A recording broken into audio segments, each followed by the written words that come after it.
Kan gelap petang-petang. Hari tu mendung sikit kan ni.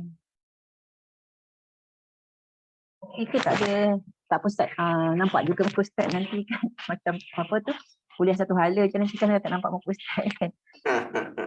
So, alhamdulillah ini kita sambung ayat ke-49 Ustaz ya. 49 ya.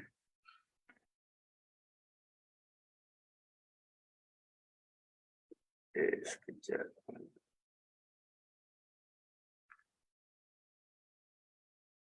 Wa iyakul lahumul haqqu ya'tu ilaihi muz'inin. Tak habis lagi kot ya. Dah masuk ayat 49. Ayat 48 dah saya tu Ustaz. Okey. So kita boleh mula. Jadi Ustaz, dah recording semua dah settle semua dah insya-Allah. Jom kita. A'udzubillahi minasyaitonirrajim. Bismillahirrahmanirrahim. Alhamdulillahilladzi hadana li hadza wa ma kunna linahtadiya laula an hadanallah. Nashhadu an la ilaha illallah wahdahu la syarikalah wa nashhadu anna Muhammadan 'abduhu wa rasuluh. Allahumma salli wa sallim wa barik ala Muhammad wa ala ali Muhammad kama sallaita ala Ibrahim wa ala ali Ibrahim fil alamin innaka Hamidum Majid. Rabbi shrah li sadri wa yassir li amri wahlul 'uqdatam min lisani yafqahu qawli. Subhanaka la ilma lana illa ma 'allamtana innaka antal alimul hakim. Assalamualaikum warahmatullahi wabarakatuh. Kita nak sambung ayat 49.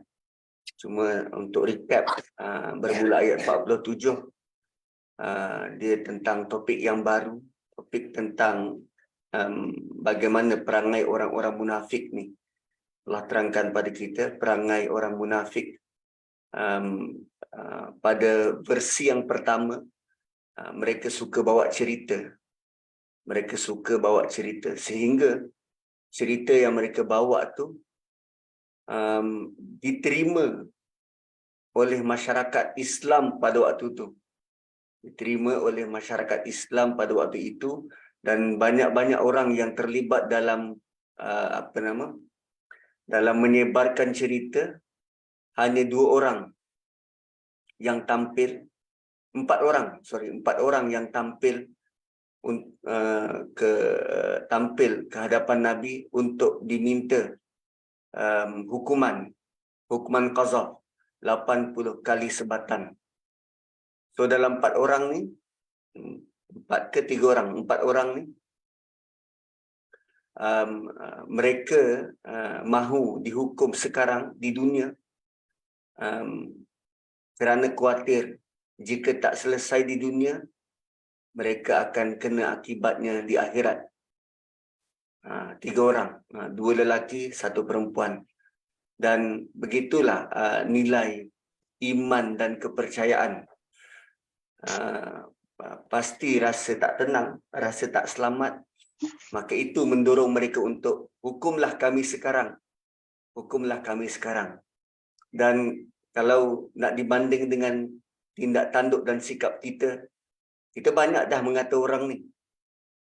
Kita banyak dah buat tuduhan-tuduhan itu dan ini.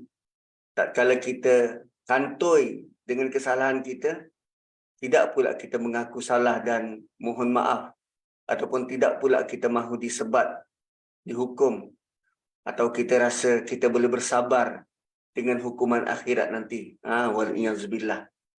So, ada kalanya ketika kita membaca contoh-contoh kisah semacam ini, dia memberi ingatan kuat kepada diri terutamanya yang bercakap ni.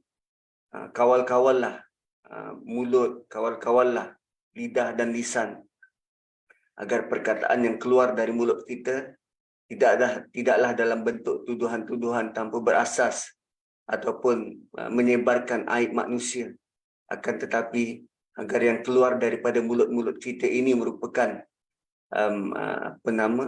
nasihat-nasihat dan peringatan-peringatan yang Allah datangkan.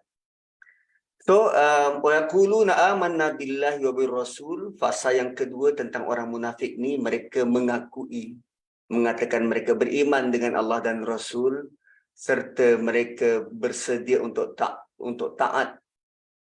Namun sebahagian daripada mereka berpaling selepas daripada itu, dan Allah sendiri memberi maklumat kepada Nabi bahawa mereka langsung sebenarnya tidak beriman. Wa ma ulaika bil mu'minin. Wa idza du'u ila Allah wa rasulih, dan bila mereka diseru kepada Allah. Ini contoh mereka ni berpaling. Bukti bahawa mereka bukannya orang beriman. Dan jika kita nak bandingkan apa yang mereka buat dengan diri kita, jom kita belajar. Takut-takut sifat itu ada pada kita. So sekarang ni kita nak belajar tentang sifat munafik. Allah didn't even say siapa nama orang tu, tak. Tetapi dalam Quran Allah nyatakan apa perbuatan mereka. Apa sifat mereka. Kan sepanjang kita baca tentang sifat orang munafik ni, tak ada Allah sebut nama Abdullah bin Ubay bin Salul. Tak ada. Sepanjang cerita tentang orang munafik kafir Quraisy, Allah tidak pun sebut tentang Abu Jahal, Abu Lahab, nama. Kecuali beberapa surah. Al-Lahab misal kata. Tentang Abu Jahal pun dalam surah surah Al-Alaq, Allah sebut tentang kalaulah dia beriman. Macam tu dia dalam bentuk begitu. Tak sebut nama pun. Mughirah, tak ada, tak sebut nama. Sehingga punyalah Allah tak sebut nama, kita tak kenal dengan terperinci siapa orang-orang munafik ni, siapa orang-orang kafir ni. Dan kalaupun kita tahu nama orang-orang munafik, contoh Abdullah bin Ubay bin Salul, seorang tu je lah yang kita kenal, yang lain tak kenal. Senarai yang ada pada pada siapa, Al-Yamani tu, siapa sahabat Nabi tu, senarai 12 orang, Huzaifah. Senarai pada Huzaifah tu tak seorang pun tahu kecuali dia. Begitu sekali dia memegang amanah, tidak disebarkan nama orang-orang munafik. So kita perlu belajar sifat-sifat ini bukan untuk mengutuk mereka, tak. Bahkan kita kenal sifat ini supaya kita tidak bersikap melampau seperti itu. Kita kadang duk kutuk-kutuk orang, tantang kita lebih kuah dari sudu. Macam tu. So wa idza du'u ila Allahi wa rasuli. Bila mereka diajak kepada Allah dan Rasul, liyahkuma bainahum, untuk menghukum, mengadili antara mereka. Ini berlaku bila kita diarah untuk datang ataupun untuk dengar arahan. Arahan yang diberi kepada kita adalah penetapan hukum.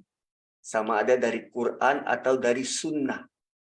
Kan kalau kita ada problem bersama adik-beradik, maukah kita memilih untuk berhukum dengan apa? Ketua kampung, ataupun kita rujuk kepada Quran dan sunnah? Contohnya pembahagian harta. Ada yang selesa dengan, tak apalah kami bagi-bagi, ikut kami lah, faraid nanti itulah, susahlah faraid ni. Begitu ke? Atau bagaimana? Atau kita sengaja nak cari backdoor, jalan keluar kepada permasalahan kita. So, wa idza du'u ila Allahi wa rasuli, bila mereka diajak, jomlah berhukum dengan apa yang Allah dan Rasul tawarkan. Kan, kalau ada masalah pertelingkahan, biarlah sunnah Nabi itu jadi hakim untuk beri keputusan dalam kalangan sahabat, dalam kalangan kita. Kan, sunnah baginda itu tetap relevan. Satu, galakkan untuk kita belajar tentang sunnah ni, dia bukan galakkan main-main. Tapi untuk kita dapatkan bagaimana teknik, cara, pendekatan yang Nabi guna untuk meleraikan masalah-masalah yang dihadapi. pada sahabat waktu itu dan bagaimana kita nak guna untuk settlekan perselisihan antara kita sekarang. Dan idza fariqum minhum mu'ridun, tak kala diajak jomlah berhukum dengan Allah dan Rasul, sebahagian daripada mereka menolak mentah-mentah, mu'ridun, menolak untuk datang, tak nak datang, nak dengar pun tak. Maksudnya apa? Bila kita nak supaya at least hukum hakam yang didatangkan oleh Allah dan Rasul, sekurang-kurangnya kalaupun tidak mahu terima, jadikannya sebagai option. Ini pilihan yang ada. Engkau ada undang-undang A, undang-undang B, undang-undang C dan D. Ini option yang ada, pilihan yang ada. Kau nak dengar tak? Itu pun tak nak. Itu pun menolak untuk datang. Tak sudi. Dia dipanggil tak nak datang. Kan dia gaduh dengan jiran sebelah. Ketua kampung panggil, jom kita pergi surau, kita berbaik. Tak nak datang. Malah mereka buat pelbagai alasan untuk tak hadir. Ada taat pada perintah Allah dan Rasul. Patutnya bila Nabi datang, panggillah. Datanglah kan. Bila Nabi panggil, datanglah. Tapi tak. So, sunnah dalam perkara ini, bila dipanggil oleh pemimpin, kita kena datang. Dan siapa yang dipanggil oleh sultan, dia tidak memenuhinya, maka dia adalah orang yang zalim. Suatu perbalahan sesama ahli politik ni dekat Malaysia, perlunya institusi diraja tu. Waktu dah menang pilihan raya hari tu, 50-50, tak tahu parti mana, setiap parti tak ada majoriti mudah. Maka terpulang pada parti nak bentuk siapa rakan kongsi. Satu perlu ada raja. Raja jadi orang tengah. Raja akan panggil setiap pada politik. Okey, siapa kau berkawan? Buat datang. Rupanya pemimpin-pemimpin kita masih mengikut sunnah Nabi tu.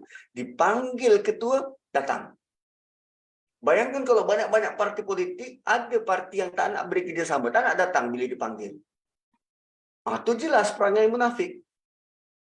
Nak berdamai tapi tak nak. Tak nak usaha ke arah tu. Tak nak usaha perdamaian. Kan? Kalau dalam skop lebih kecil, dalam keluarga kita, abang gaduh dengan adik, ataupun kakak gaduh dengan adik, ayah panggil, abang tak nak datang. Apa hal? Kalau betul nak berdamai, jumpalah dengan orang yang boleh memutuskan. Gitu. Maksudnya bila kita dipanggil untuk berdamai dalam untuk diberi hukuman ataupun diberi keputusan, datanglah, hadirlah. Tapi orang munafik tak begitu. Mu'ridun, mereka tak nak. Sebab terutamanya mereka tak nak datang, terutamanya bila hal itu tidak menguntungkan mereka. Tidak menguntungkan mereka. Kemudian wa iyyakullahumul haqqu ya'tu ilaihi muz'inin. Betul, datang dulu. Terima ke tak, itu belakang kira. Yang penting hadir dulu.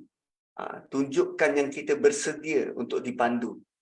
Tak semua keputusan itu kita bersedia nak menerima. Tidak semua. Okey. Kemudian wa iyyakullahumul haqqu ya'tu ilaihi muz'inin. Wa iyyakullahumul haqqu, tapi jika keputusan itu untuk mereka. Kan. Kalau keputusan itu berpihak kepada mereka, mereka akan datang sebab nampak untung. So, mereka ni, sifat mereka dia nak nampak untung je. Kalau dia datang tu, isu tu diorang rasa diorang boleh menang, bila kes dibawa depan Rasulullah, maka mereka akan terus minta Nabi putuskan. Kan, kalau zaman sekarang, waktu itulah mereka nak jumpa pihak berkuasa agama. Laju je. Kan, makanya mereka akan pergi pada agama hanya bila ada keperluan sahaja. Kan sebelum ni dah pun diputuskan. Dah putus ke belum? Tak ada, pihak berkuasa agama pun belum putuskan. Mereka yang menyokong, bukan menyokong, yang mengamalkan cara hidup LGBT ni, LGTV ni. Kan yang dah buat transplant, transgender. Dia nak guna tandas mana? Lelaki ke perempuan? Sebab dia masih lagi dalam mengambil kira jantina dia yang asal kalau dalam hukum agama. Patutnya dia kena guna tandas lelaki.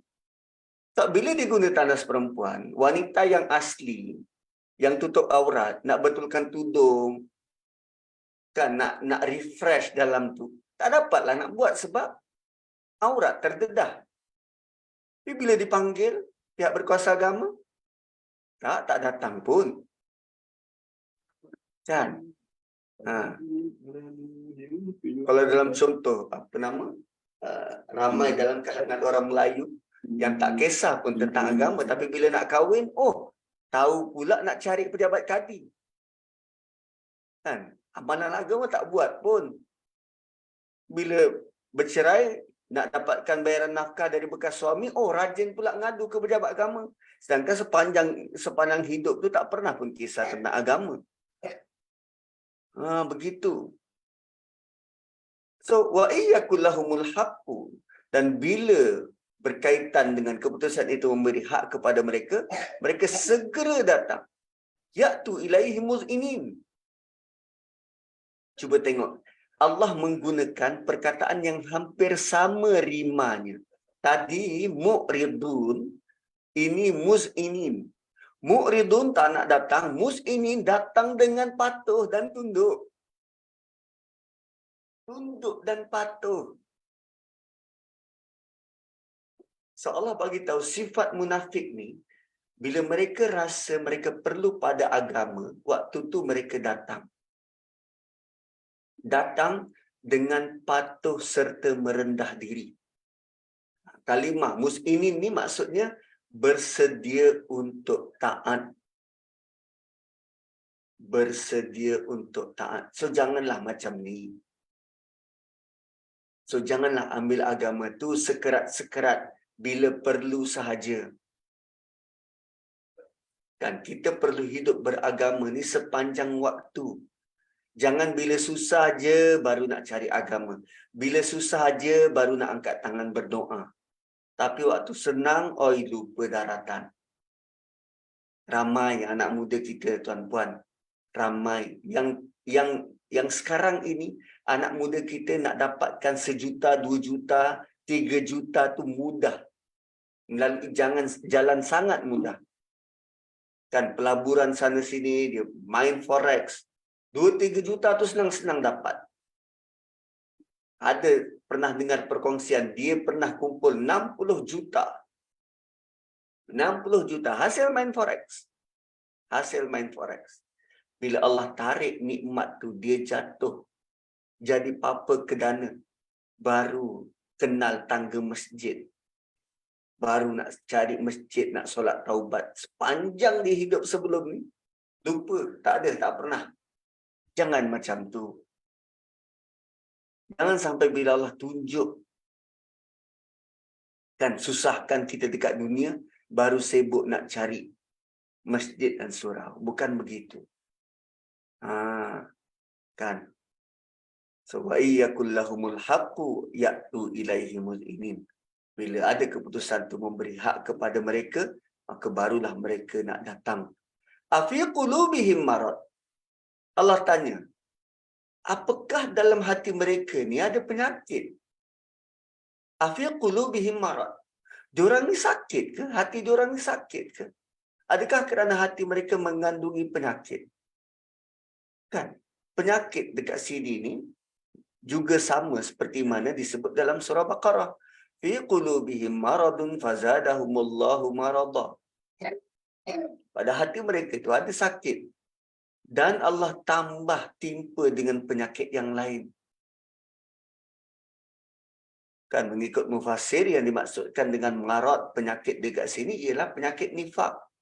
Mereka sebenarnya kufur tetapi mereka sembunyikan kekufuran mereka tu. Atau penyakit yang dimaksudkan ialah lemah iman. Sama macam penyakit fizikal, kalau kita kena demam, kita kena lemah badan. Badan kita jadi lemah. Sama juga macam hati kita bila ditimpa penyakit, iman kita lemah. Nah, ini kerana ada case by case. Ada munafik. Dia tidak kufur. Cuma iman mereka lemah. Sebab mereka tidak dapat dos. Kan, suplemen daripada wahyu. So, jenis lemah iman ini, hati kita akan, hati dia akan mudah goyang. Kena hujan sikit, mula memaki-maki. Saya ada kawan yang dia dapat, dia ni jenis introvert. Dia tak tahu nak bercakap. Bukan tak tahu nak bercakap, tahu dia bercakap tu. Cuma dia tak tahu nak appear depan orang, introvert. Tapi dia rajin, suka menulis. Dan sesekali bila dia bercakap, dia punya suara ni gemersik. So, pihak jabatan, bila dia dengar suara macam tu, dia lantiklah si Fulan ni jadi pengurusi majlis, pengurusi acara, kan? Suruh jadi MC ke, mengepalai majlis ke. Ialah orang introvert nak dihadirkan depan halayak supaya jadi ekstrovert macam tu kan sukar. Jadi nak tak nak dia terima juga job tu. Kadang-kala dapat job tu peringkat jabatan sampai ke peringkat kebangsaan. So bila dapat job-job yang besar ni, kan, kadang-kala sebelum sampai hari kejadian, dia kerap kali demam, sesama, kadang tak keluar suara. Waktu tu dia tak boleh nak berlatih. Dan bila dia dapat demam macam tu, dia kata kerap kali juga dia menyalahkan Tuhan kerana sakit tu. Kerap kali dia menyalahkan Tuhan kerana sakit. Dia sampai kata, kenapa Tuhan jadikan aku sakit? Memang Tuhan tak sudi ke aku nak sihat ke macam orang lain? Sampai cakap macam tu. So saya beritahu dengan dia, awak sakit tu so awak stres. Bukan sebab buatan orang ke apa ke, tak, awak stres. Sekarang ni cari jalan macam mana nak kurangkan rasa stres tu. Kan, perhatikan perkataan-perkataan yang sukar ke, takut tak tersebut depan halayak ke, kan, jangan tengok audiens ke, tengok kertas saja ke, kan, bila dah habis baca barulah angkat kepala. Kan, sebab kita tidak mahir dalam benda tu. Kita pun masih bertatih-tatih. So dalam pada melangkah slow-slow ni, buatlah cara kita, bukan kita nak ikut cara orang. So begitulah bentuk bila kita tak faham keadaan manusia. Kan macam ni, bila disebut, oh mereka ni ada penyakit hati ke? Kan, kadang kita jumpa orang yang macam tu, bentuk dalam keadaan lemah iman, bila dia kena penyakit, dia salahkan Tuhan, tapi rupanya benda lain yang berlaku dalam hidup dia. So, bila kita berhadapan dengan orang macam ni, jangan terus judge, kau ni ada ciri munafik ni, hati kau sakit ni. Tak, jangan begitu. Kenal pasti dulu orang tu. Kita kadang yang terlalu cepat merejam manusia dengan kata-kata. Jenis orang yang macam ni, bila kita tahu dia ada penyakit dalam hati ataupun kita sendiri mungkin ada penyakit dalam hati kita, berusahalah untuk mengubati hati yang sakit tu. Hati yang sakit tu. Amir tabu. So, rupanya ragu-ragu. Irtabu ni ragu-ragu. Rupanya hati yang sakit dan hati yang ragu-ragu, dia dua kondisi yang berbeza tentang hati. Ada hati yang sakit, ada hati yang ragu-ragu. Amir tabu. Atau mereka ragu-ragu. Ragu-ragu dengan agama.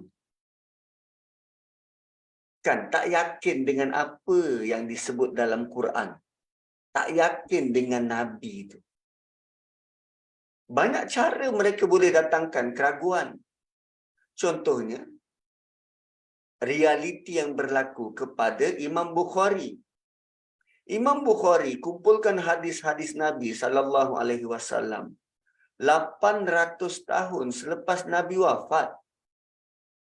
So, in between proses pembukuan kitab hadis Bukhari ini, tempoh 800 tahun, kan lama, jauh masanya. Jadi macam mana dia boleh pastikan bahawa setiap hadis itu benar-benar datang dari Nabi? Kan? So, kalau disentuh dekat situ, boleh mendatangkan fakta itu, boleh mendatangkan keraguan pada manusia. Akhirnya mereka tak bersedia untuk menerima hadis-hadis Nabi ini. Bagi dia hadis Nabi ini tidak valid sebab yang paling sahih pun datang 800 tahun selepas Nabi wafat. Siapa yang boleh garanti perkaitan antara Nabi sampailah ke kitab Sahih Bukhari? Dan jika ragu macam tu, habis. Maka timbullah generasi-generasi ataupun kelompok-kelompok yang mendakwa, oh kami Quranis, kami hanya terima Quran. Hadis Nabi diragui kerana Imam Bukhari. Dan perlu diingat bahawa antara kelompok-kelompok yang menyerang kredibiliti Imam Bukhari termasuk kelompok Syiah. Malah Syiah lebih dahsyat. Dia bukan sahaja menyerang peribadi Imam Bukhari, mereka menyerang peribadi Abu Hurairah.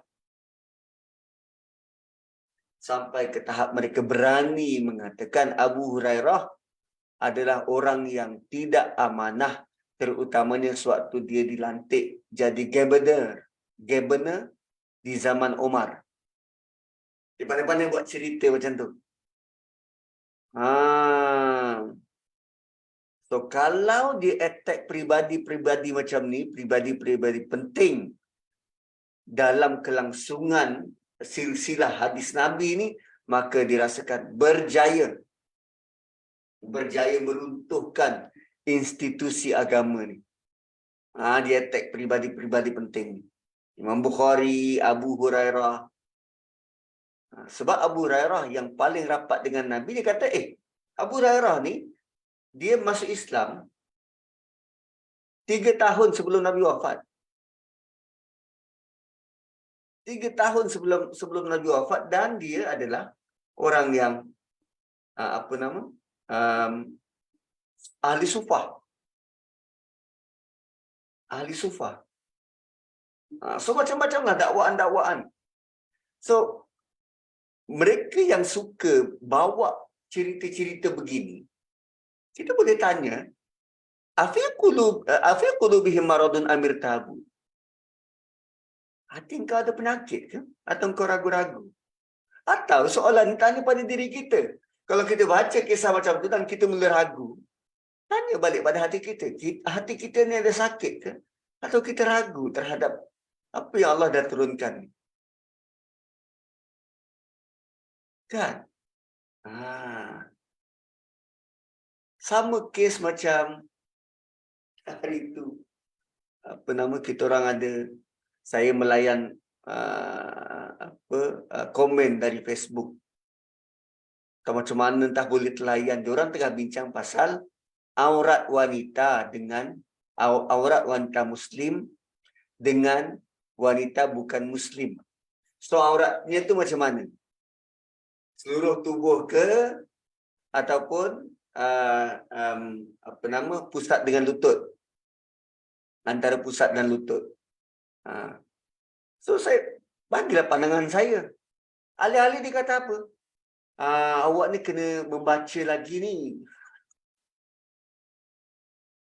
Walhal saya petik tu daripada kalam Dr. Zul, daripada Bayan Limnas Mufti Wilayah.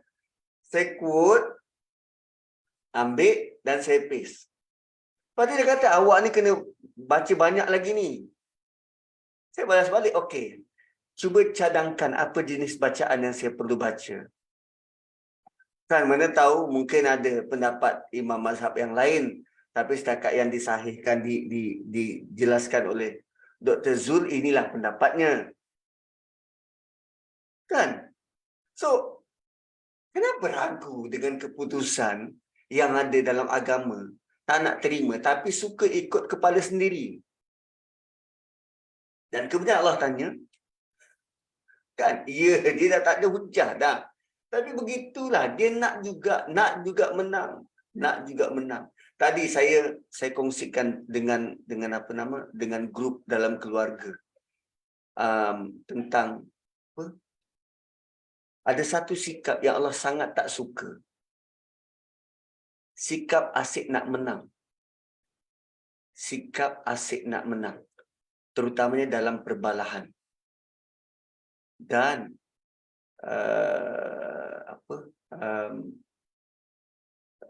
disebut tentang Allah sediakan satu pintu khusus kepada mana-mana orang beriman yang berjaya untuk menahan diri daripada asyik nak menang. Walaupun pada waktu itu dia tahu yang dia ada hujah. Tapi kerana dia nak meredakan keadaan, dia rela untuk biarkan. Kejap kalau saya boleh kongsi. Sekejap mana ya?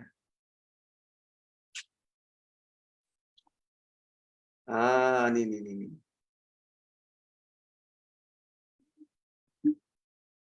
Yes.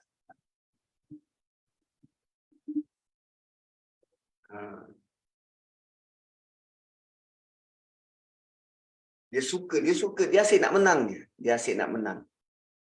So rupanya Allah tak suka sikap macam tu. Ya, mungkin kita boleh menang. Kan terutamanya para isteri. Kan bila ada orang tanya pasangan tu dah 45 tahun kahwin. So ditanya pada suami, pada pandangan tuan apa tips untuk mengekalkan keharmonian dalam rumah tangga? Lepas tu dia kata, lelaki perlu ada kata-kata, perlu memutuskan. Lelaki perlu jadi pemutus dalam keluarga. Dalam apa-apa masalah, lelaki perlu jadi pemutus. Bini dia dah tengok lain macam dah. Lepas tu, awak nak tahu tak apa kata-kata terakhir bagi lelaki memutuskan? Kalau boleh dikongsikan, silakan. Okey. Kata-kata terakhir untuk memutuskan suatu perkara dalam perbalahan suami isteri, kita kena sebut, yes dia. Itu kata pemutus dia. Kata terakhir untuk meredahkan perbalahan. Untuk mengekalkan keharmonian rumah tangga. Yes dia. Semua kadang tak terucap. Ada dalam hati itu nak sebut tapi tak terucap. Mungkin belum cukup tua kot. Kan? So, am yakhafuna an yahifallahu alaihim. Atau mereka takut kalau so tengok hati dia punya ragu, dia takut kalau Allah berlaku zalim pada mereka. Sampai macam tu. Sampai macam tu. Dia tak percaya pada keputusan Nabi dan Rasul. Dirasakan keputusan Nabi dan Rasul ni zalim.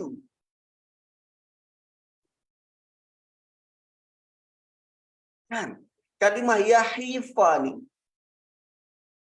kata dasarnya hifa atau huyifa, bermaksud tak adil, zalim. Yahifa ni tak adil, zalim. Adakah mereka rasa yang Allah akan berlaku zalim dan tidak berpihak pada mereka kerana kesalahan yang mereka telah buat dulu? Sampai macam tu. Dia punya tak nak ikut perintah Allah dan Rasul. Kan ada je orang yang pertikai tentang pembahagian harta pusaka. Kenapa lelaki dapat lebih 2/3? Kan lidzakari mithlu hadzil unsayain, lelaki dapat 2 bahagian berbanding wanita. Dia takut kalau Allah berlaku zalim. Macam tu. So ada orang sekarang yang tak percaya dengan hukum-hukum yang ada dalam Quran. Ada je hujah. Dia buat nak merendahkan hukum dari Allah tu. Uyyo. Kan dirasakan hukum ni sudah ortodok, sudah lapuk, tak sesuai dengan zaman sekarang. Yahifallahu alaihim. Ini sikap-sikap yang kita kena jauhi. Dan dunia terutamanya sedang melaungkan benda ni. Dirasakan agama tak perlu mengikat kehidupan manusia. Saat dirasakan hukum-hukum daripada agama ni tak adil, tak wajar, berat sebelah. Ayyahifallahu alaihi wa rasuluh, dan Rasulnya takut apa yang diputuskan oleh Allah dan Rasul itu zalim.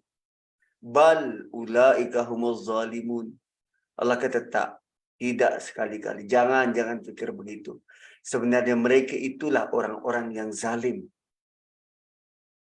Mereka tak yakin dengan Allah.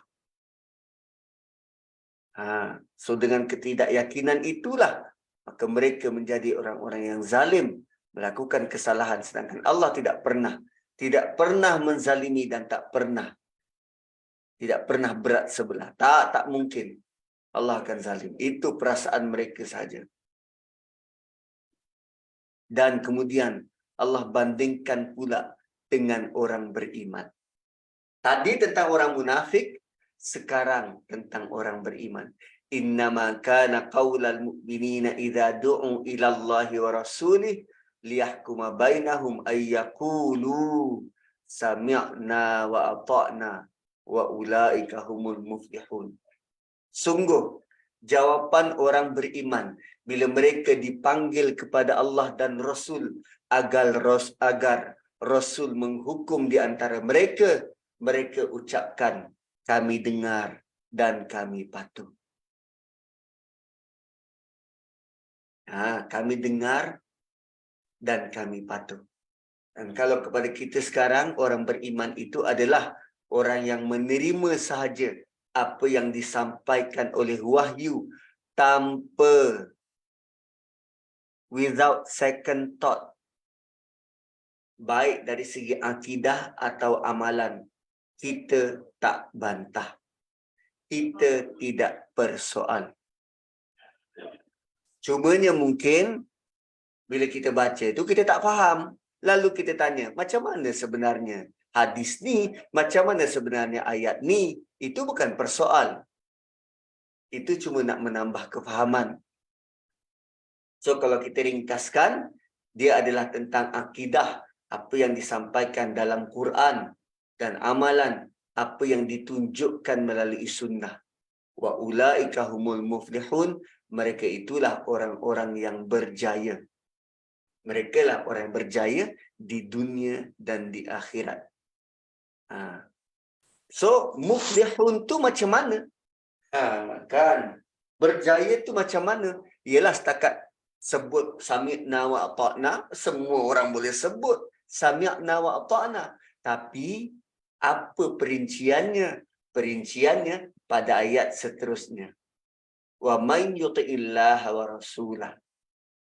Siapa yang taat kepada Allah dan Rasul?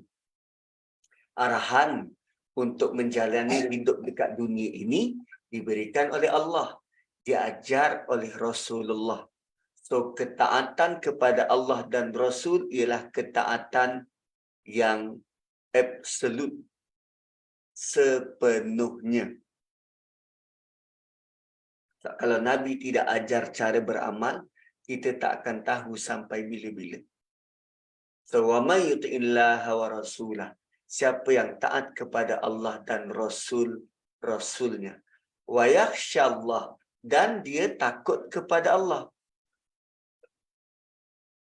Wa yakhsyallah. Dan dia takut kepada Allah. Apa maksud takut dekat sini?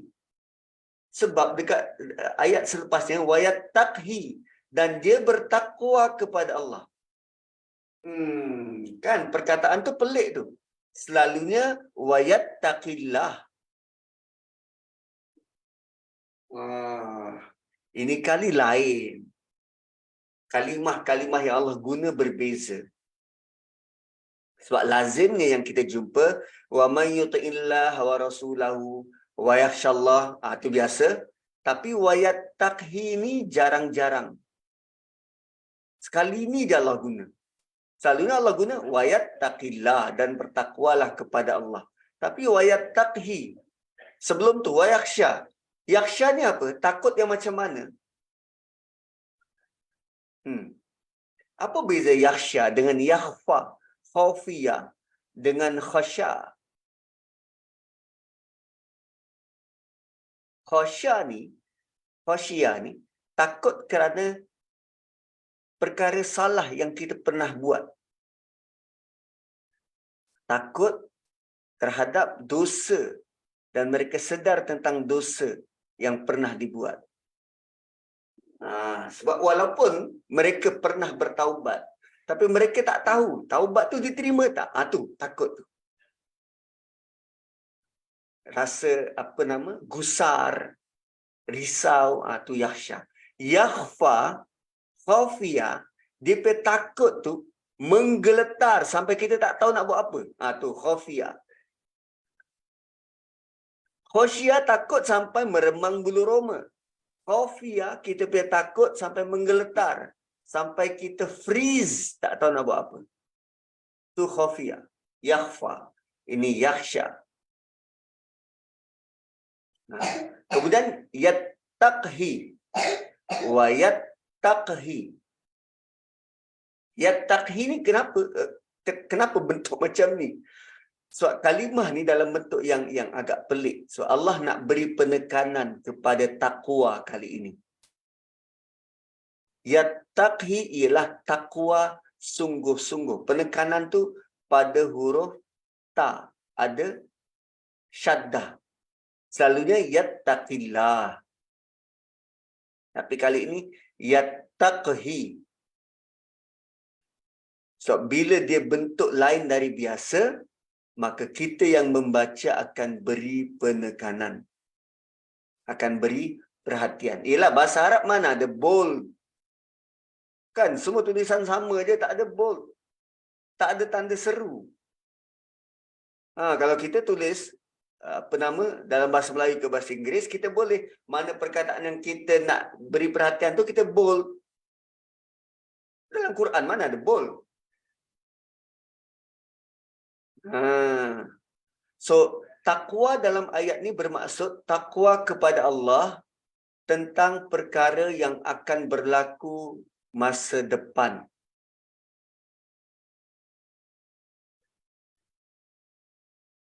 So, sekarang ni ayat ni, siapa yang taat kepada Allah dan Rasulnya, dan dia takut tentang masa silam dia, dan dia sangat conscious, sedar tentang masa depan.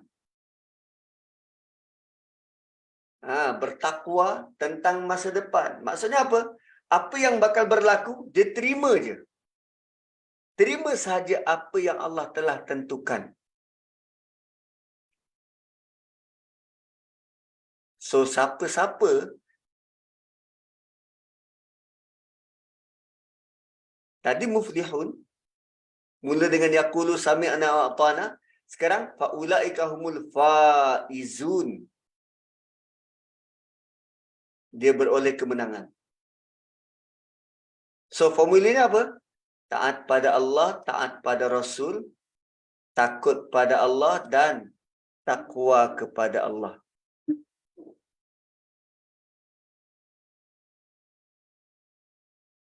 4 benda.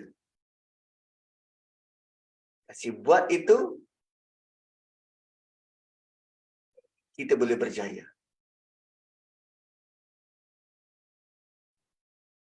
Taat pada Allah, taat pada Rasul, takut pada Allah dan takwa kepada Allah. Kalau di atas, sami'na wa ata'na. Respon kita. Kan, boleh jadi waktu kita baca Quran. Ni, kita sekarang tengah baca Quran. Kita jumpa ayat-ayat tentang arahan. Tundukkan pandangan. Di hujung ayat tu kita sebut, sami'na wa ata'na. Kami dengar ya Allah. Dan kami berusaha untuk patuh. Kan, baca ayat tentang pertama peringatan. Sami'na wa ata'na. Kami taat dan kami patuh. Usaha kita untuk taat dan patuh tu, maka Allah janjikan mereka inilah orang-orang yang muflihun. Saat kita sentiasa berusaha untuk taat dan patuh. Untuk jadi faizun wa may yuti'illah wa rasulah. Okey. Kemudian sekejap, faizun ni ada dalam surah yang lain. Allah sebut sekejap. Allah sebut dalam surah yang lain, surah An-Naba kot. An-Naba. So dalam surah An-Naba,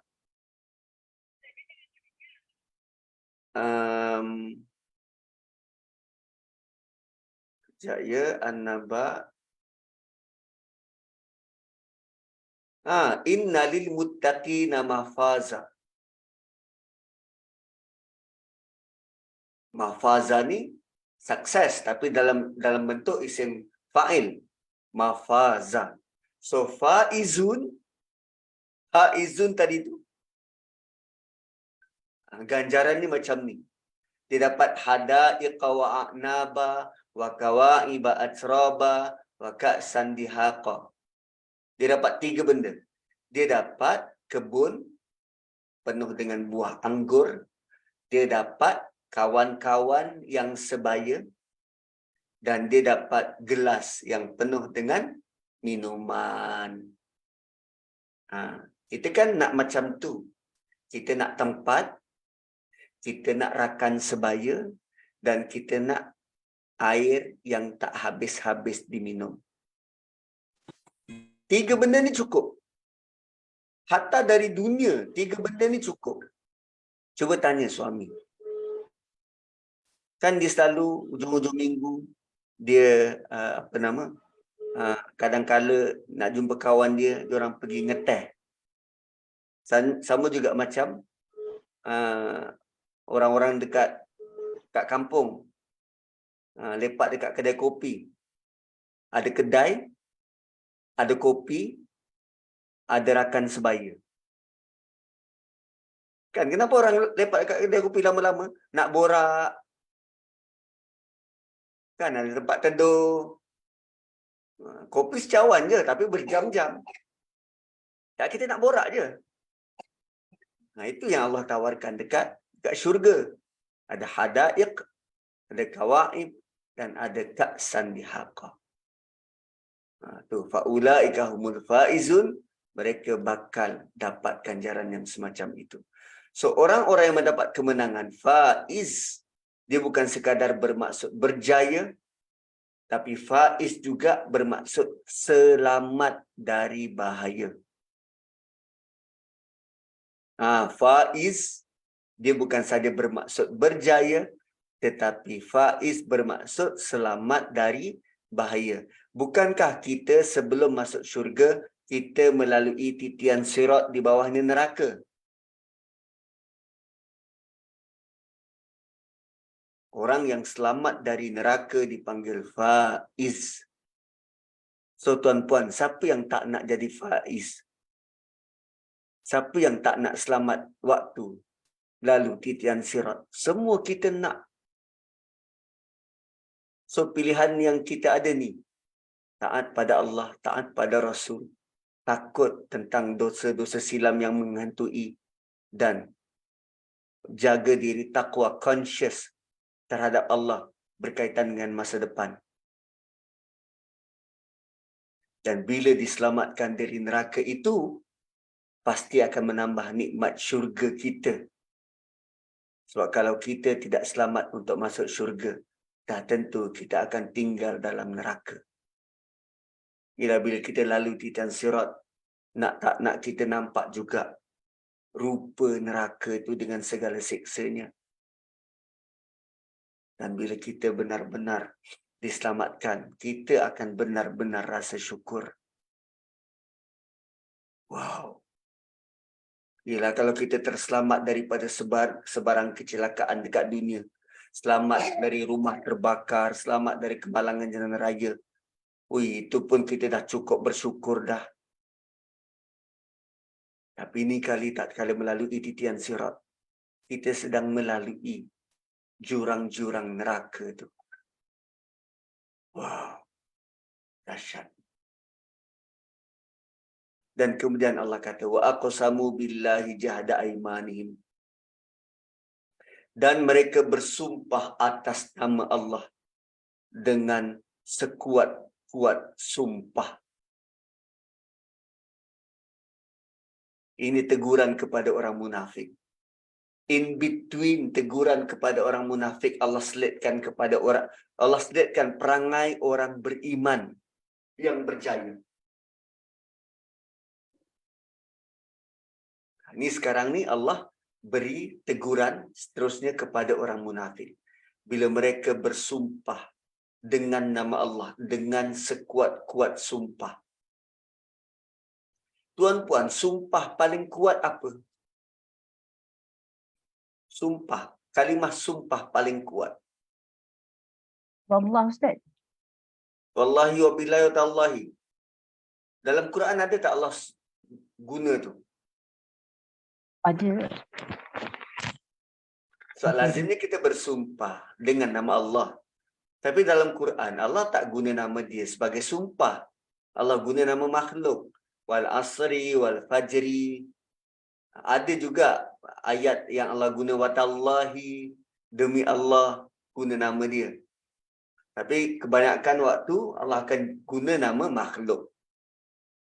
Tapi menariknya, setiap kali Allah bersumpah tentang Quran, Allah menggunakan kalimah sumpah yang besar. Yang besar. Setiap kali Allah bersumpah tentang Quran. Kan, fala uqsimu bimawaqi'in nujum. La uqsimu bima tubsiruna wa ma la tubsirun. Dalam surah Haqqah. Allah guna kalimah aqsam tu. Sumpah. Allah guna kalimah sumpah itself nak menunjukkan Quran ini suatu yang besar, yang tinggi. Tapi dalam ayat ni, Allah mengambil sikap orang munafik kalau dia bersumpah, tak kala dia bersumpah dengan sumpah yang tertinggi, terutamanya lain amartahum la yakhrujunna, ketika kamu menyuruh mereka untuk berperang. Nah, ini mereka akan guna sumpah paling tinggi. Sewaktu Nabi suruh mereka berperang, mereka bersumpah apa? Confirm kami akan pergi. Confirm. Orang munafik akan beria-ia, bersumpah kalau Nabi beri arahan untuk keluar berperang. Kami confirm pergi. Sama juga kes, mereka punya janji terhadap Yahudi Bani Nadir. Kan jangan risau, jangan keluar. Kami ada 2,000 orang akan support. Orang munafik ni, dia punya kata-kata manis. Manis. Malah Allah sendiri describe orang munafik ni, wa idza ra'aitahum tu'jibuka ajsamuhum. Engkau, wahai Rasulullah, kalau engkau lihat mereka, engkau akan rasa takjub terhadap penampilan mereka. Dia punya gaya penampilan luar biasa orang munafik ni. Tu'jibuka ajsamuhum wa in yaqulu tasma' liqaulihim. Kalau mereka bercakap, engkau akan terpesona dengan kalimah-kalimah yang mereka lontarkan. Ayat baik. Bahasa mulut manis. Penampilan tip-top. Wa in yaqulu tasma' liqaulihim ka'annahum khusyubun musannadah. Tapi mereka realitinya bagai batang-batang yang disandar.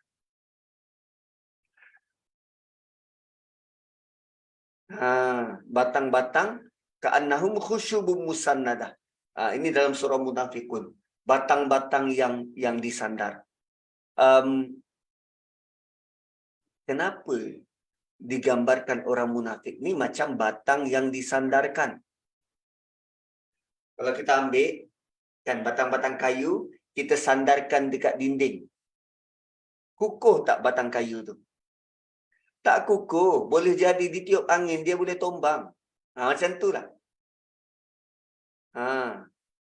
Wa yaqulu tasma' liqaulihim ka'annahum khusyubun musannadah.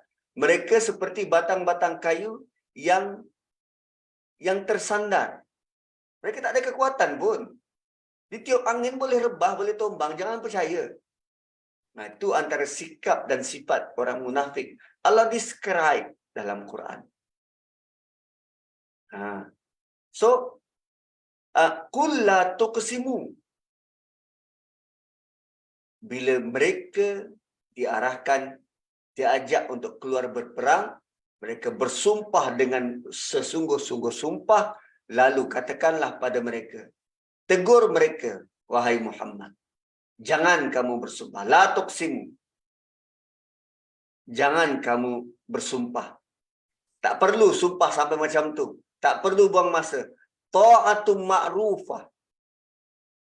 Tengok, perkataan dari Allah ringkas, padat, menusuk jiwa. Pertama, Allah suruh Nabi cakap dengan diorang ni, la tuqsimu, jangan bersumpah. Ta'atum ma'rufah. Siapa yang taat sudah pun dikenal pasti.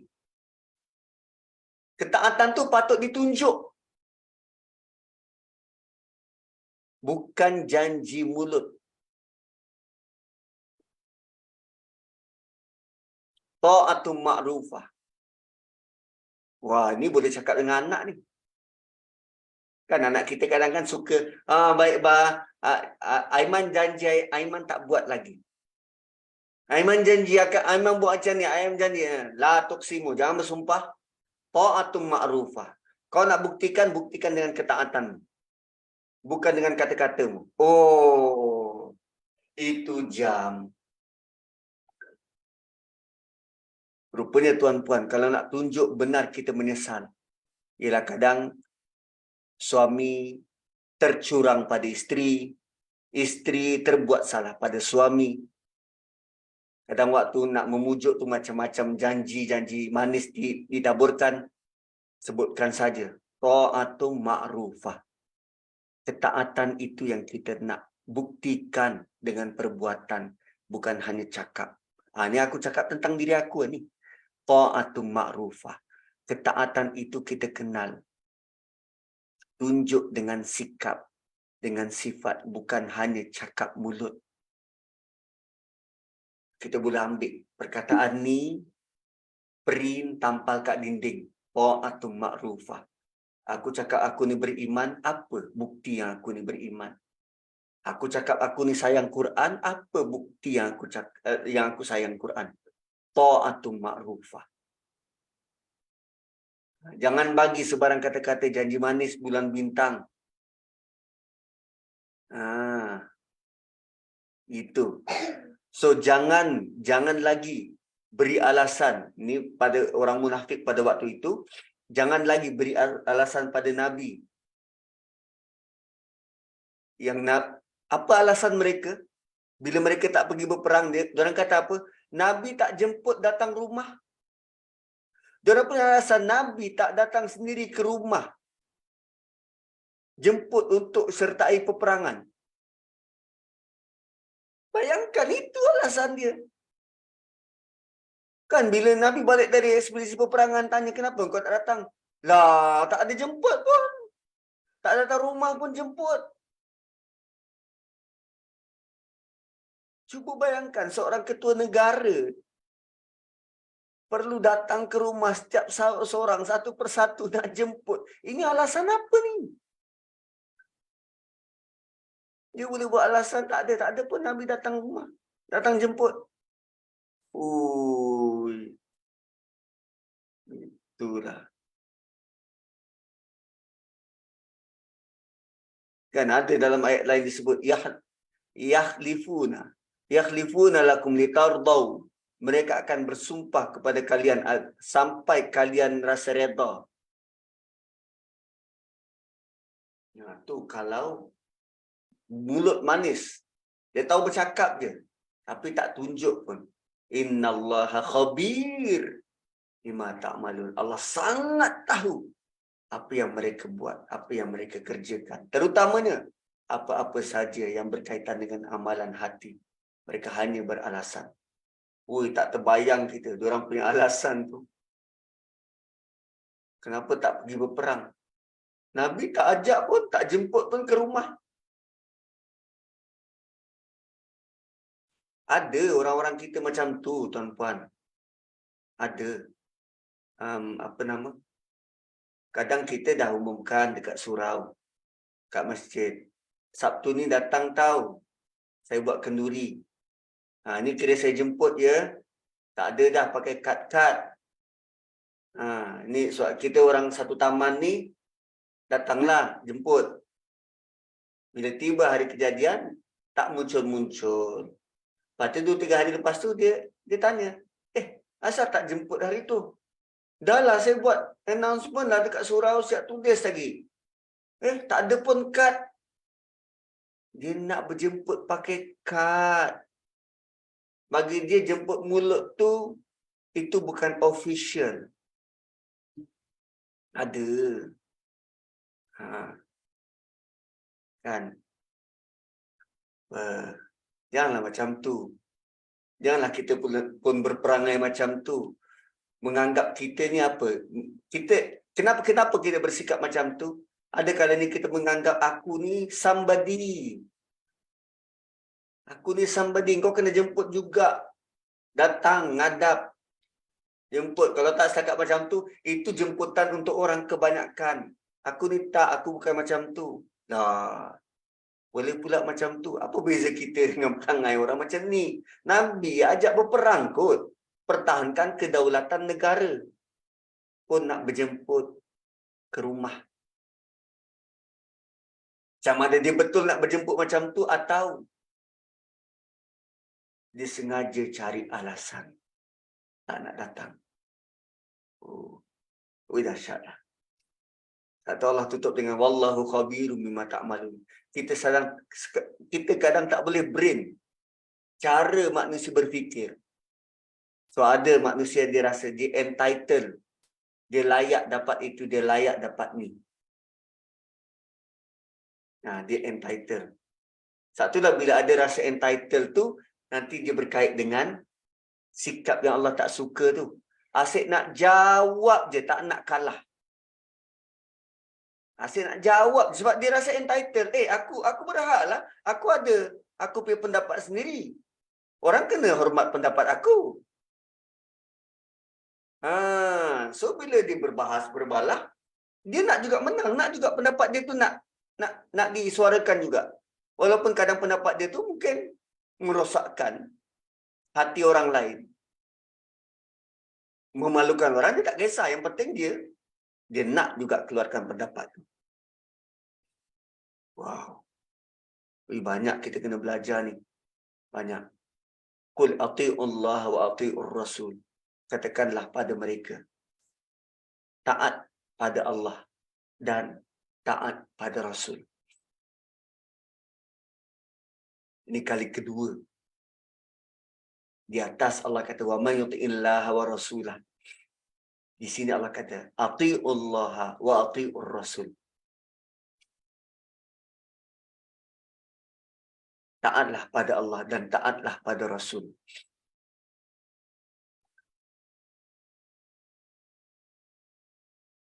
So nak taat pada Allah dan taat pada Rasul itu kenalah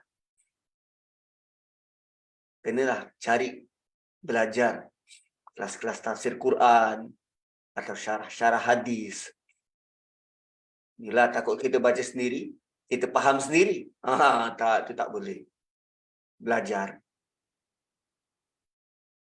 So ati'ullah wa ati'ur rasul fa in tawallau. Dan jika kamu berpaling, fa innama 'alaihi ma hummil.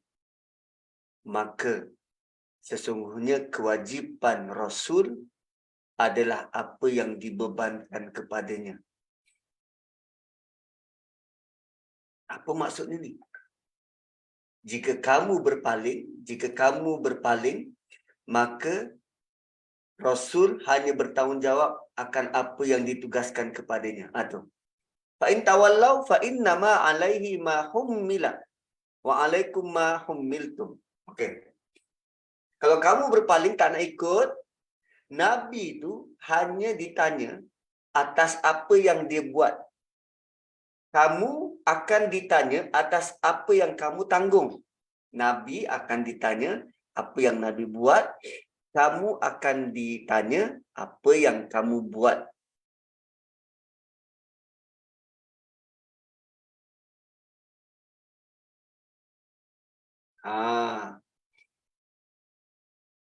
So, bayangkan, ini sebenarnya, ayat ni sebenarnya nak bagi tahu, Allah sedang nak memudahkan kita. Allah nak memudahkan kita. Katalah, Kak Syida guru besar. Kak Syida guru besar. Kemudian, Kak Norazah guru kelas. Saya anak murid. Okay, Kak Syida guru besar, Kak Norazah guru kelas, saya anak murid. So, Kak Azhar dia ajar matematik. 1 tambah 1, 2, 2 tambah 2, 4, 4 tambah 4, 8. Saya pula, saya anak murid, patutnya saya ikutlah cakap cikgu. Ikut formula yang cikgu bagi tu 1 tambah 1, 2, 2 tambah 2, 4, 4 tambah 4, 8. Tapi saya buat pala tahu. Saya tak ikut 1 tambah 1, 2, tak. Saya buat 3 tolak 2, 1. 4 tolak 3, 1. 4 tolak 2, 2. Saya buat macam tu. Tidak seperti yang diajar. Dengan harapan, saya kreatif. Saya berkarya. Saya berkreatif. Saya nak jadi yang lain dari yang lain. So, bila cikgu besar tanya Kak Azhar, awak betul ajar seperti mana yang saya suruh ajar? Betul cikgu, saya ajar seperti mana yang cikgu suruh saya ajar. So, bila guru besar tanya anak murid, apa yang awak belajar? Apa kita nak jawab? Berbanding, kalau kita ikut je apa yang cikgu ajar, so bila pengetua tanya, guru besar tanya, awak betul ikut apa yang cikgu ajar? Betul cikgu besar, saya mengajar apa yang cikgu suruh. Bila tanya anak murid, Awak betul ikut apa yang awak diajar? Betul, saya buat apa yang cikgu ajar. Ayat ni sebenarnya sudah sangat memudahkan kita. Bayangkan kalau Allah tanya nanti, Allah tanya, kamu bertanggungjawab akan apa yang ditugaskan pada kamu. Allah tanya tentang apa yang kita buat, tanggungjawab kita, dan dari mana kita dapat. Nak jawab macam mana? Kalau apa yang kita buat tu bukan daripada Rasulullah sallallahu alaihi wasallam.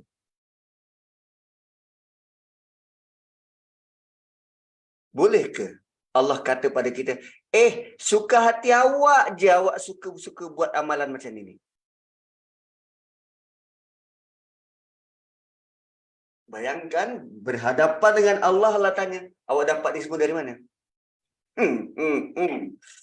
Awak dapat ni semua dari mana? Fa'in tawallau. Kau dapat dari mana ni semua? Fir'aun. Qarun, kau dapat semua ni dari mana? Ui. Satu dimensi kita melihat ayat ni, Allah sedang sangat nak memudahkan kita.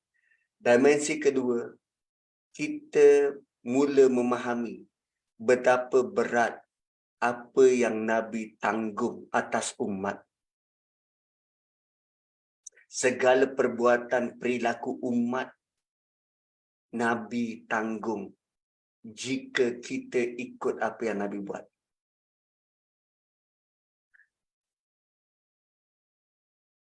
Ya, jawapan sama, standard sama. Kami ikut apa yang Nabi buat. Dah, settle. Perlu tanya banyak-banyak? Tak perlu. Itu hisab yasirah. Kan? Bila Allah tanya, macam mana? Saya ikut apa yang Nabi buat dan terbukti, ya, benar, ada catatannya. Jalan. Tak perlu tanya banyak. Yang ni tanya banyak ialah, asal kau kreatif sangat ni? Kau ikut siapa? Nak jawab macam mana? Mati kejong kita depan tu. Mati kejong kita depan tu nak jawab apa? Huyo.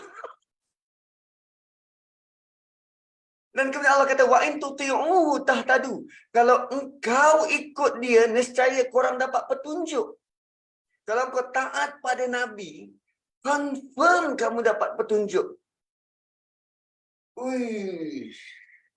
Dahsyat. Dahsyat.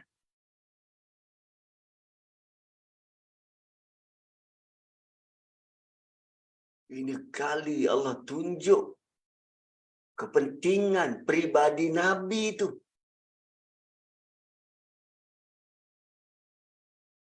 Dan Allah tutup dengan wama 'alar rasuli illal balaghul mubin. Dan tiadalah kewajipan bagi Rasul itu melainkan dia menyampaikan dengan jelas dan terang. Dia menyampaikan dengan jelas dan terang.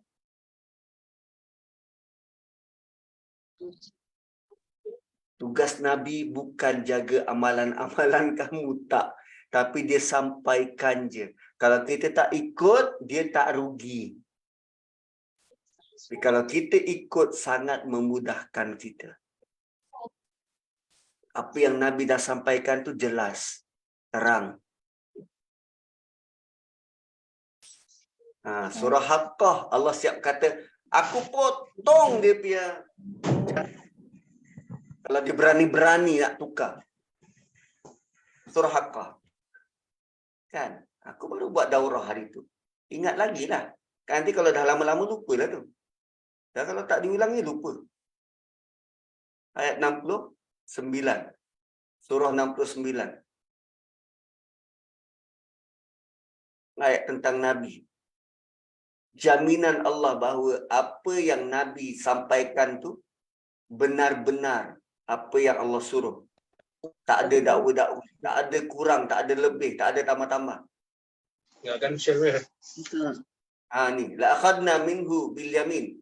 Walau taqawwala alaina ba'd al aqawil, kalau Nabi itu mengatakan atas nama kami secara dusta, jereka-reka.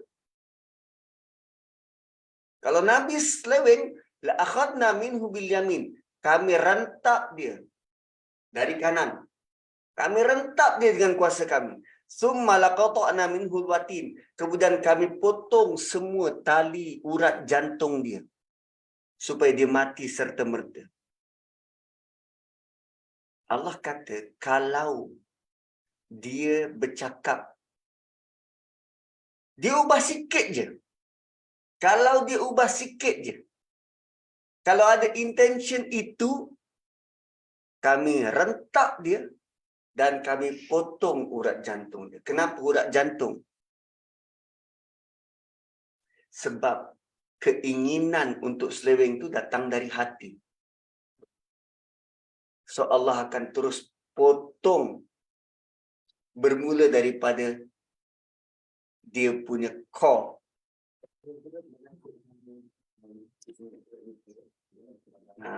Terus potong bermula dari core. Ustaz nak tanya, untuk ibadah solat yang kena ikut Nabi, ada beza tak bagi lelaki dan perempuan dari segi pergerakan? Entah, aku tak tahu. Itu kena tanya Ustaz Zul Khairi. Dia mendalami ibadah tu. Lagi satu yang aku belajar tentang solat lelaki lah, sebab aku lelaki. Ni kena nak ambil tahu, nak ambil tahulah tentang solat perempuan, sebab anak aku 3 orang perempuan, nak ngajar dia orang pula. Sebab buat masa ni aku nak kena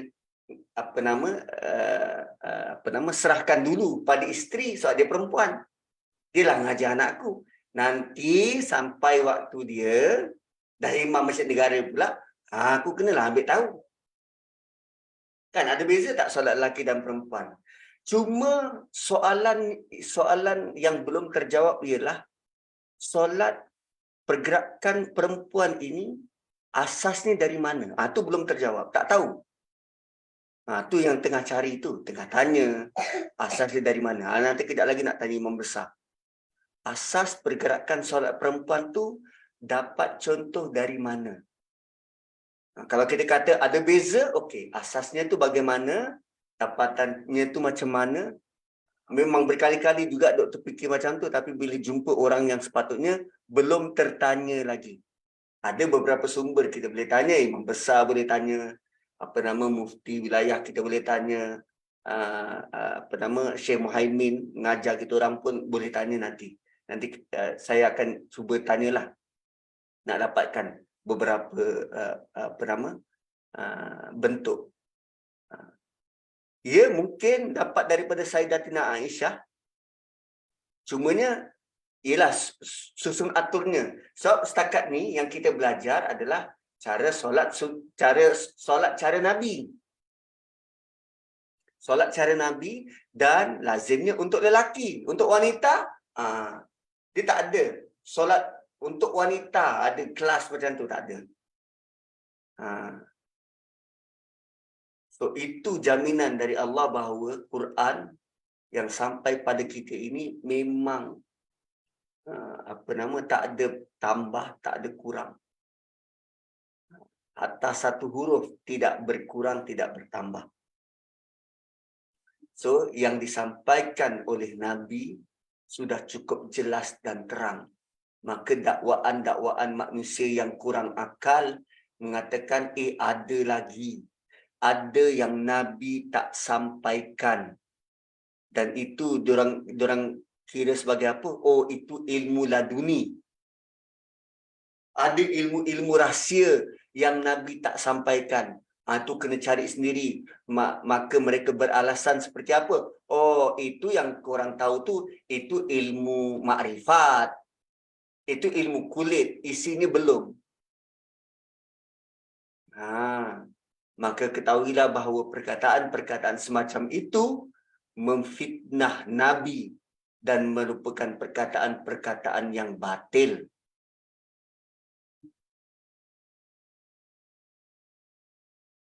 Merupakan perkataan-perkataan yang batil. So, kita tahu tugas Nabi itu sampaikan, dia dah sampaikan semuanya, tak ada yang tersembunyi, dah jelas, terang, dan baginda sampaikan tu, kita perlu ambil tahu dan belajar.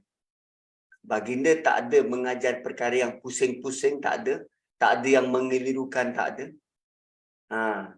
So kalau kita baca dan kepala kita masih pusing, itu maksudnya kita belum cukup belajar. Teruskan belajar sampai hilang rasa pening tu. Ialah biasalah bila kita mula belajar kan macam-macam maklumat yang kita dapat. Maklumat baru. Lalu kita rasa, tak faham lah. Memanglah. Belum cukup banyak kita belajar tu. Belum cukup banyak. Tapi lama kelamaan. Apa ke? Bolehlah makan sikit. Kam, sini. Makan sikit dulu. Cuba tengok Auna punya mata bawah. Gelap dah. Hitam. Cuba tengok. Cermin.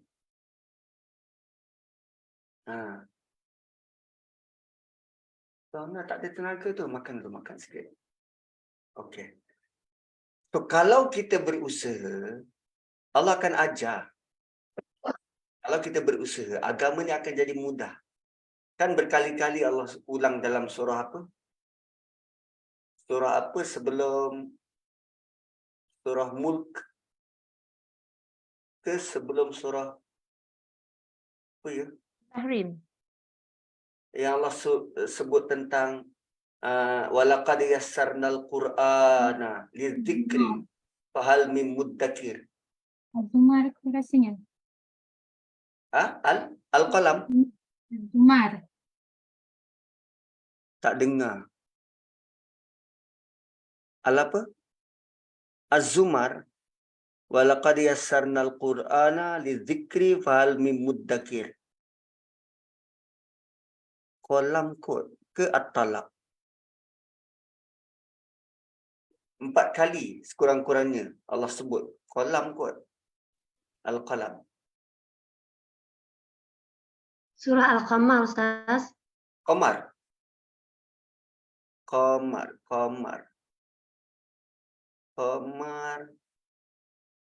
Kan Allah dah sangat memudahkan Quran ni. Dan kita tinggal nak belajar je.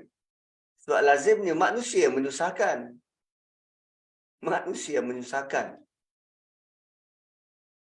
Sebab dia rasa dia tahu. Tapi rupanya dia tak tahu.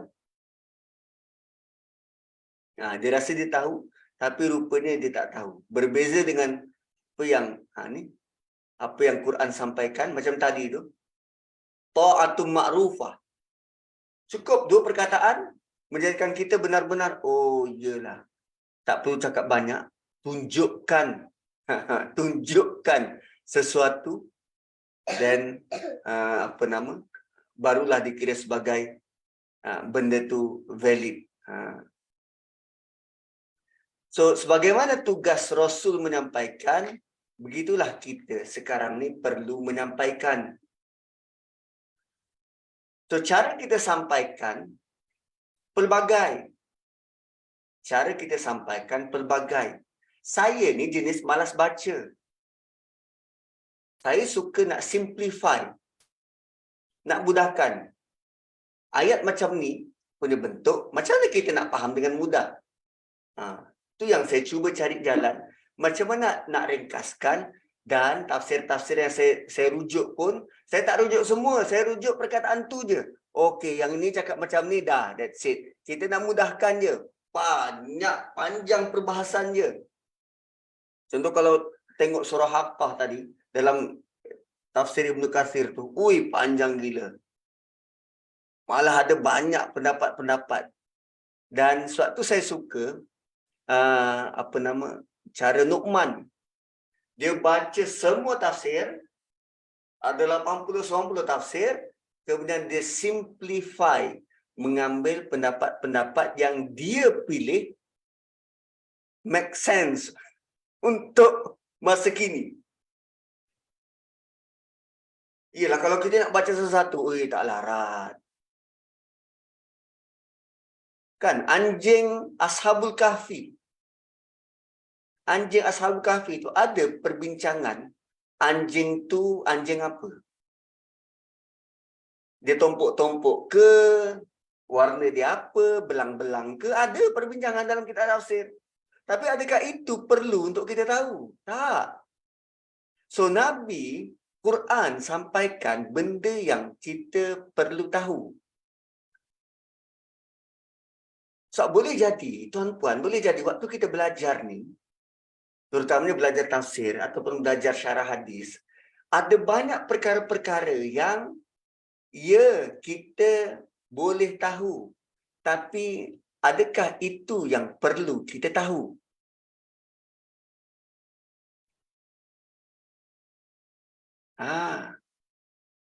Dia benda yang kita tahu dan perlu tahu tu berbeza. Kita beli buku ensiklopedia, kan, pengetahuan am. Ia seronok untuk tahu, tapi perlu ke untuk hidup? Yang kita perlu ialah apa maklumat. Kan tadi suatu timbul ilmu tadabbur tu. Ilmu tadabbur ialah apa yang kita perlu untuk hidup ni. Daripada banyak-banyak penjelasan ni, kita kena buat apa sebenarnya? Satu, connectkan ayat tu. Qul ati'ullah wa ati'ur rasul. Macam mana kita nak connect ayat ni dengan kita sekarang? Aku perlu buat apa untuk hidup ni? Baca banyak-banyak panjang-panjang pun kadang tak faham. Apa benda dia cerita ni? Cerita tentang Ya'juj Ma'juj, cerita tentang apa nama Zulkarnain, cerita tentang Jalut dengan Talut. Sebab bila kita lost in translation, maka akhirnya kita rasa, kita buat kesimpulan, Quran ni tak ada lain cerita pasal orang dulu je. Tentang orang sekarang tak ada. Itu yang dia tak nampak, tak tahu nak connect. Gitu. So, tugas Rasul tu dia sampaikan tepat. Quran ni datang sepatutnya difahami tepat untuk jiwa dan hati kita. Okay, next.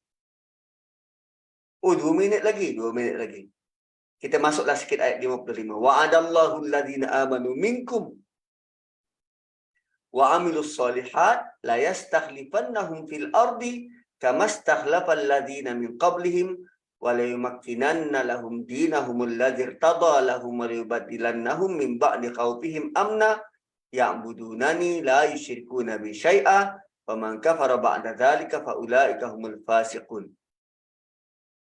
So, bila dia dah buat semua, tadi kan ada 2 perbandingan mukmin dan munafik. Dan siapa-siapa, Allah berjanji pada orang beriman. Allah berjanji pada orang beriman. Kalau dia boleh buat tadi, sami'na wa ata'na, ati'ullah wa ati'ur rasul. Kalau dia boleh buat macam tu, kami akan jadikan mereka berkuasa di muka bumi. Kak Syida nak berkuasa, buat. Nazri nak berkuasa, buat. La yastakhlifannahum fil ard. Kami akan jadikan mereka orang berkuasa. Berkuasa bukan bermaksud, aku jadi Perdana Menteri. Tak. Berkuasa bermaksud dia mungkin jadi orang berpengaruh. Kata-katanya didengari. Tindak tanduknya diikuti. Pandangannya diambil kira. Orang nak rujuk. Berkuasa.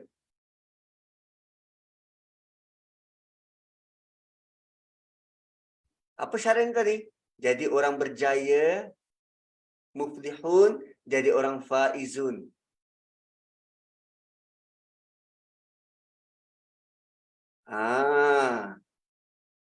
Allah janji orang beriman dan mengerjakan amal soleh. Level di atas tu ialah orang beriman dan mengerjakan amal soleh. Nak kerjakan amal soleh macam mana tadi? Taat pada Allah, taat pada Rasul, yakhsyallah dan wattaqhi, dan bertakwa pada dia.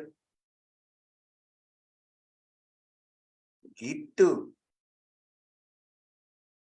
Maka dengan itu, ada lagi syarat kat bawah. Dengan itu, jam 4 kita kembalikan pada moderator. InsyaAllah Ustaz. hari ni petang ni ayat yang keempat tu stand lah sebabnya kita tahu kan Allah bagi tahu dah tentang apa yang kita buat nanti. Bila kita taat Rasulullah SAW dan Allah bagi tahu yang apa yang Rasulullah SAW itu ditugaskan untuk tanggungjawab atas kita apa yang kita lakukan. Dia dah sampaikan dah. Dia dah sampaikan dah amalan, dia sampaikan doa-doa tapi dia akan ditanggungjawabkan apa yang Allah sampaikan. Tapi sedangkan kita ni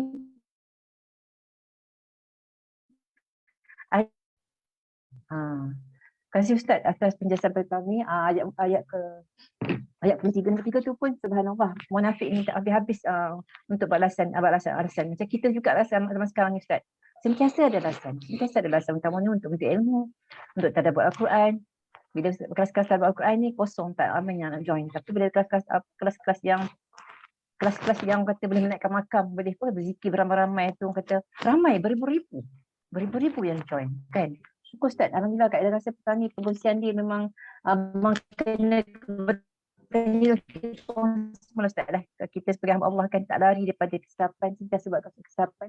Orang kata nak tingkatkan takwa tu kena ada. Alhamdulillah bimbingan daripada para guru-guru kita ni kan, sekurang-kurangnya kita ni walaupun tak pandai nak tadabbur seorang, walaupun tak pandai dengan Al-Quran, tapi bila dibimbing dengan tadabbur ni rasanya akan lagi lemah diri, lagi lemah iman rasanya kan. Lagi banyak kekurangan, banyak kekosongan yang kita kena tampung. Alhamdulillah Ustaz, petang ni kita pun dah mungkin petang nak masuk asal kita untuk ibu-ibu semua kan, insyaAllah anak-anak ataupun alhamdulillah Ustaz, akan kasih atas keputusan pagi petang ni. Kita jumpa lagi pada sesi akan datang minggu depan ataupun esok lusa boleh juga kita kosong kelas. InsyaAllah kalau Ustaz ni kan kita orang boleh insyaAllah. Terima kasih Ustaz, terima kasih semua, jazakumullah khairan sahabat-sahabat semua atas pada petang ni. Kita end sesi kita dengan tasbih kafarah. Surah Al-Asr. Subhanakallahumma bihamdik nashhadu an la ilaha illa anta wa nastaghfiruka wa natubu ilaik. Wal 'asri innal insana lafi khusr illa alladhina amanu wa 'amilus solihat wa tawassaw bil haqqi wa tawassaw bis sabr. Assalamualaikum warahmatullahi wabarakatuh. Terima kasih semua. Jangan lupa solat. Terima kasih. Terima Terima kasih kasih. Ustaz. Jumaat dan Khamis jangan lupa puasa sahabat-sahabat semua insya-Allah. Kasih semua, jumpa lagi insya-Allah. Kasih semua. Terima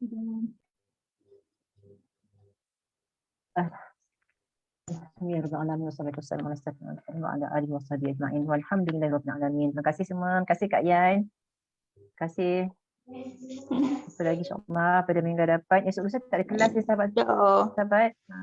Ustaz ada urusan semuanya. Kita cuti esok lusa kita cuti. Tapi tengoklah kalau ada ustaz-ustaz yang kosong kita akan isilah mana-mana ruang yang ustaz boleh masuk lah insya-Allah. Terima kasih semua, jumpa lagi. Dengan itu saya akan sesi petang ini dengan lepas. Assalamualaikum warahmatullahi wabarakatuh. Waalaikumsalam warahmatullahi wabarakatuh. Mari masukkan studio.